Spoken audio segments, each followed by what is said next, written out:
Earlier today, we got the season finale of The Mandalorian Season 3. So let's talk about it.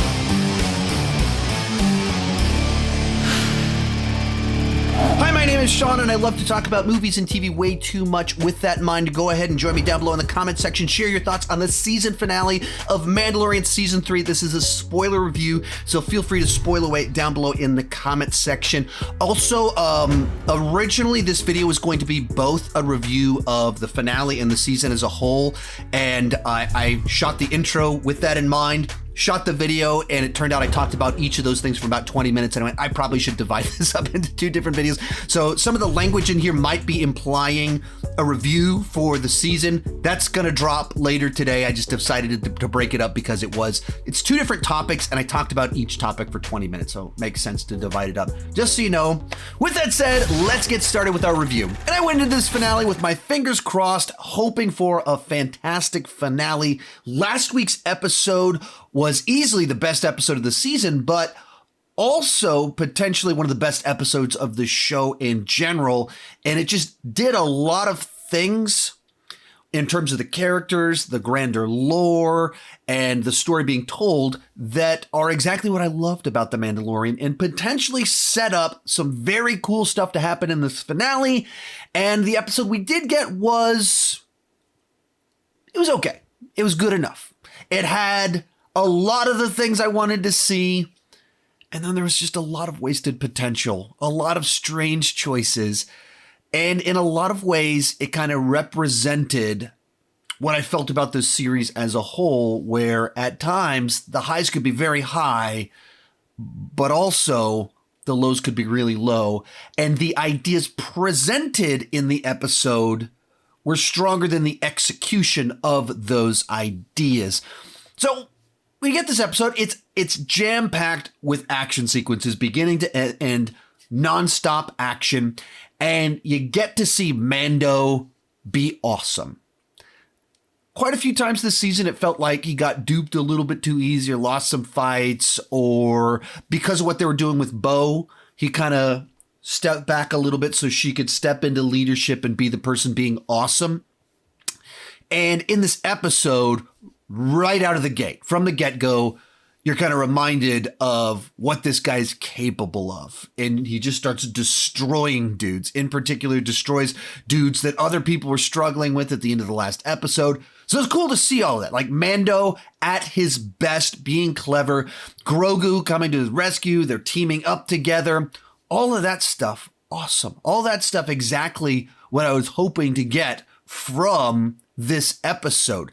You get rematches with Moff Gideon for both Mando as well as Bo Katan. And so just there's a lot of just kind of cool emotional impact to those sequences because they have so much more weight now. You have Moff Gideon in his Beskar suit, so he's a much more formidable opponent in that context. So just, you can see the stakes being raised. It ties into a bunch of things. You get answers as to a bunch of questions as what's been going on this whole season with certain aspects of the plot. And when you kind of move into the final segments, you have the Mandalorians reclaiming Mandalore, and this has become their planet again. And so there's a lot of satisfaction in that. You kind of get this little epilogue with Mando and Grogu that's, kind of tugs at the heartstrings a little bit. It's a very nice, sweet place to end. In certain ways, it almost feels like this could be a series finale, not just a season finale, but it kind of ends in a way that you're like, oh, that could be the end. That would work as a series finale on both of these main plot lines that they're doing. So in theory, there's a lot of great things in here. And at the same time, it just felt like there are so many places where they put an idea out there and like, oh, that's cool. And then they come up with the least interesting, satisfying place to go with it. So one of the big ones is very clear in this episode that what Moff Gideon has been up to is cloning himself in order to put a Force-using version of himself in Beskar armor. So you take this guy that was already this big threat, mastermind, working behind the scenes to make things happen, also a formidable physical threat, and now we give him a suit, so he's very difficult to kill, and then make him a Force user so he can easily just destroy people.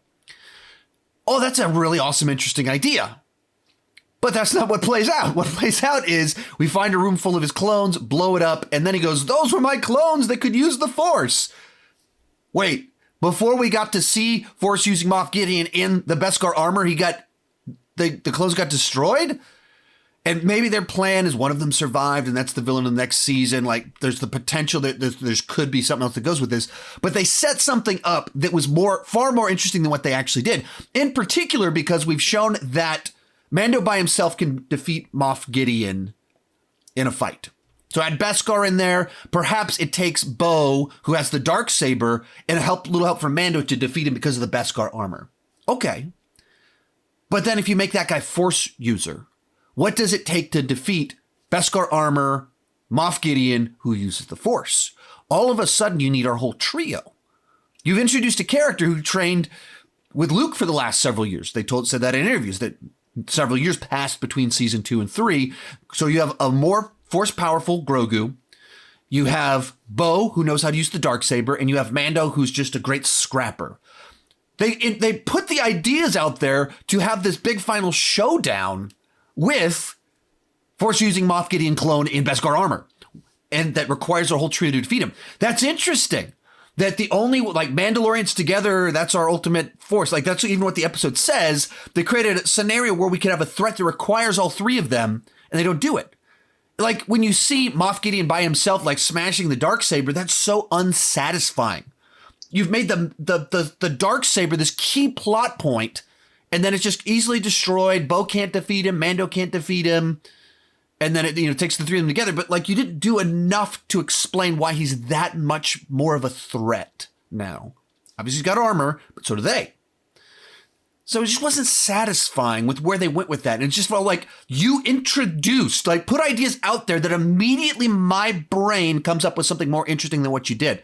Also, you put ideas out there that my now 11-year-old son, his birthday was a couple days ago, my 11-year-old son came up with ideas more interesting than what you did.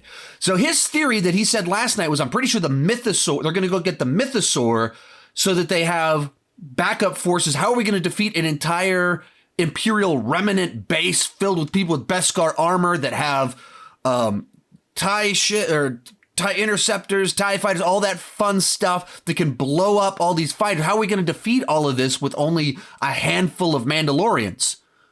Well, you've established that Bo has seen the Mythosaur, has some connection there. There's all the times prophecies and things like that. And you've shown huge creatures pop out of the ground in the previous episode. So how do you like continue on these mythological, I don't know if tropes is the right word for it, but mythological tropes, ideas that she has the sword that makes her the chosen one that people will follow. And then she truly steps into mythological status by recruiting the Mythosaur to go and defeat this base of Imperials. And you can have like a zillion Imperials battling just a handful of Imperials in Beskar armor battling only a handful of Mandalorians if you add something else into the mix that ties into the mythology of what their people believe in, Bo's journey of like coming to accept her people's beliefs and embracing both sides of the Mandalorians, pulling them together. And in this role, all of a sudden she's able to summon the Mythosaur in some sense to go battle this base and conquer numbers that they wouldn't be able to otherwise conquer. This idea that my 11-year-old son pitched and went, oh, that makes sense. Why would you introduce the Mythosaur and have in the way they have if you're not planning on bringing it back and doing something interesting with it? Well, they weren't planning on doing anything interesting with it. It's just kind of this thing out there. Literally, like at the end of the episode, they like the camera pans underwater and the Mythosaur winks at the camera or something like that. So sort of like, so you while writing it, remember the Mythosaur's there. You didn't remember the Mythosaur in terms of the purpose of like, let's bring it into the context of the final battle. That's weird. The overwhelming odds. There's so many Imperials. There's a base. They're so threatening. So you've introduced something out there that can be the cavalry that shows up.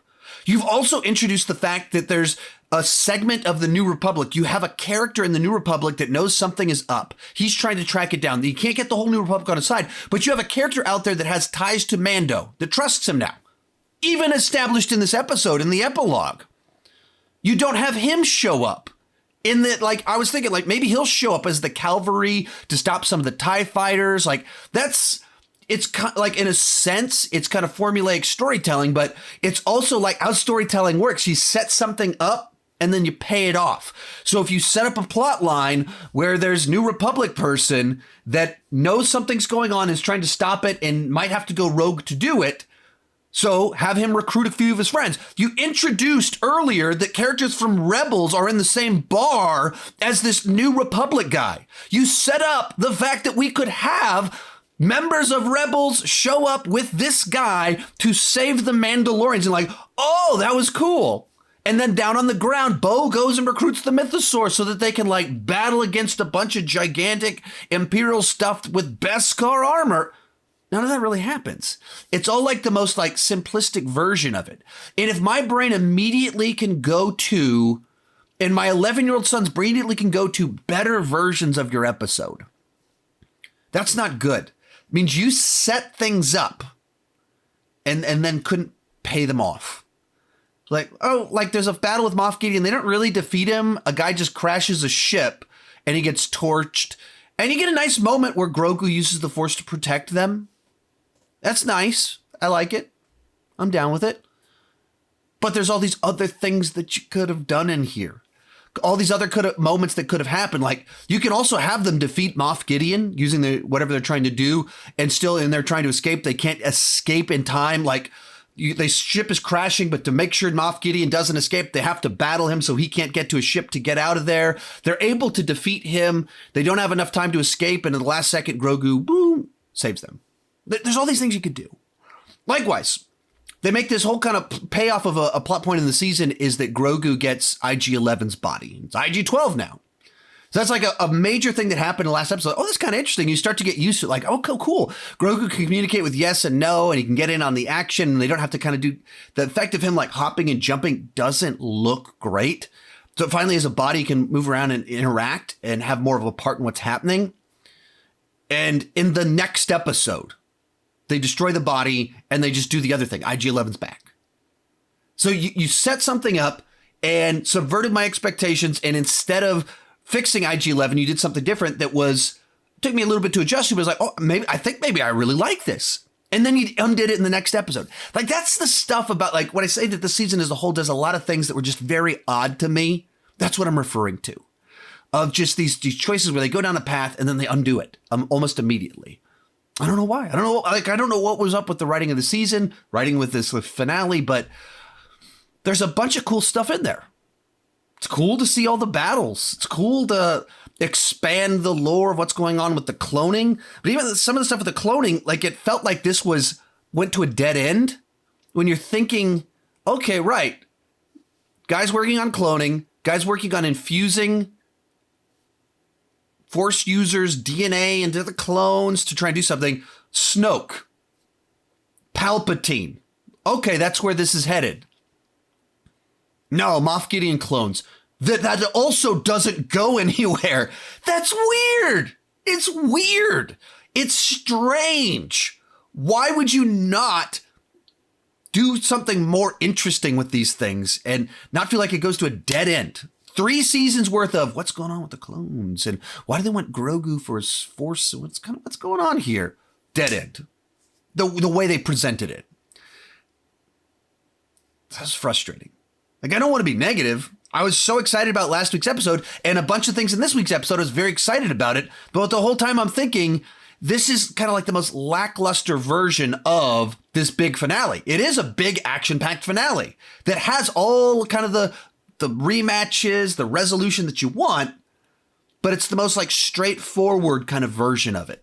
Without anything interesting, without pulling in all the stuff they set up. And so you get to the end of it. Even some of the stuff of like, you get it, and Mando goes, sorry, my nose started itching right there. You get to the end of it, and Mando's like, hey, I'll be the marshal for the New Republic in the Outer Rim, and you'll pay me off the books. they like mildly kind of set that, like in a sense, it resolves the plot line for the New Republic in that New Republic guy, but the season itself didn't set that up as an arc for Mando. So it pays off this thing for the side plot with these side characters, but it feels kind of out of nowhere as a plot point for Mando himself. Like all of a sudden he's saying to Bo, like, I will serve you. And he's pulling all these people together, and then they're victorious. Like, I'm going to adopt Grogu. Oh, well, that's not, okay. Like, let's make it official. Oh, that's really sweet. He's going to adopt this 50-year-old man that's actually kind of old, probably older than him, a few years older than him. That's nice. That's kind of a sweet little moment. And then it gives him a new job that doesn't feel like the actual next step for his character. It feels kind of like, oh, that's kind of weird. In a sense, it's like makes for a nice, sweet little final shot of like, oh, like they've got a little family and he's got a new job. Oh, I like that. But it wasn't like set up earlier that he would make that choice. They set up other things that seem like obvious things to have happen in the episode that they didn't do that. And then they make him make a choice that doesn't feel like the payoff of stuff that happened earlier. So a lot of stuff that just seemed odd. It just seemed odd that where they kind of went with some of this and the way that what they didn't do. When we know that they're setting up Ahsoka and they teased a bunch of Ahsoka stuff in last week's episode, not having a post-credit scene seems very strange. They've typically teased something that's going to happen next, and then here they didn't do that. It's disappointing. Anyway, that was my thoughts on the finale. Let me know your thoughts down below. Also, I will have my season review dropping in just a few hours. Thank you so much for watching. Keep talking movies and TV too much. Bye-bye.